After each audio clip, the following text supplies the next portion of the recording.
মাঝে মাঝে এই জীবনে এত কঠিন মুহূর্ত এসে হাজির হয়, এমন কিছু দুর্ঘটনার ঝড় আমাদের জীবনের উপর দিয়ে বয়ে যায় যা আমাদেরকে শেষ করে দেয়। আমরা জীবনের কাছে পরাজিত হয়ে যাই, মন ভেঙে চুরমার হয়ে যায়, হতাশ হয়ে পড়ি। সমস্যা তো জীবনে হাজারো আছে, কিন্তু সেখান থেকে বের হবার কোনো আশা খুঁজে পাই না। আর না তো তখন কেউ আমাদের কষ্ট বুঝতে পারে, আর নাই বা কেউ আমাদের কষ্ট দূর করতে পারে। বন্ধুরা, এইরকম মুহূর্তে তুমি নিজেকে কিভাবে ধরে রাখবে? একটা গল্প বলি।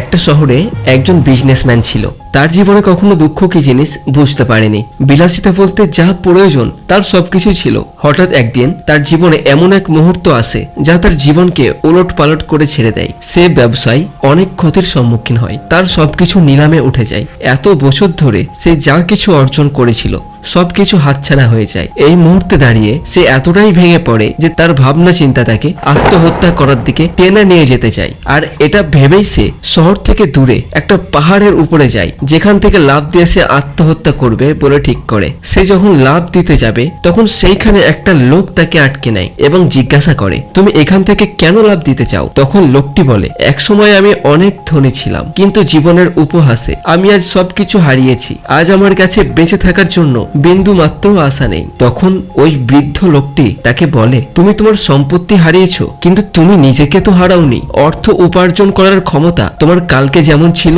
আজও ঠিক তেমনই রয়েছে। সময় পরিস্থিতি এগুলি বদলে যায়। কাল তোমার ভালো সময় ছিল, আজ বদলে গেছে। বিশ্বাস করো, আগামীকাল আবার তোমার ভালো সময় ফিরে আসবে। মনে রাখবে, বিশ্বাস কঠিন সময়ের সবচেয়ে ভালো বন্ধু। আর তোমার মধ্যে বিশ্বাস থাকলে তুমি পৃথিবীর সব বাধা পার করতে পারবে। এই কঠিন সময় তোমাকে ধ্বংস করার জন্য আসেনি, এটা এসেছে তোমাকে আরো শক্তিশালী করার জন্য। এটা তোমার সাহস, বুদ্ধি এবং ধৈর্যের পরীক্ষা নিতে এসেছে। তাই তুমি তোমার আশার আলোকে নিভিয়ে দিও না, নিজের ঘরে ফিরে যাও এবং আবার প্রথম থেকে শুরু করো। যা কিছু তোমার কাছে ছিল সেটা আবার অর্জন করার চেষ্টা করো। এই লোকটির কথা শুনে লোকটির মনে আশার প্রদীপ জ্বলে উঠলো। সে ভাবলো, সত্যিই তো, অর্থই তো শেষ হয়েছে, আমি তো শেষ হয়ে যাইনি। আমার পরিচয় কি কেবলই আমার অর্জিত সম্পদ? সম্পদ তো আমারই কারণে ছিল, আমি সম্পদের কারণে নয়। আর আমি চাইলেই আবার সম্পদ রোজগার করতে পারবো। তারপর ওই লোকটি আবার শহরে ফিরে আসে এবং রিস্টার্ট করে তার ব্যবসার, যেখান থেকে সে শুরু করেছিল।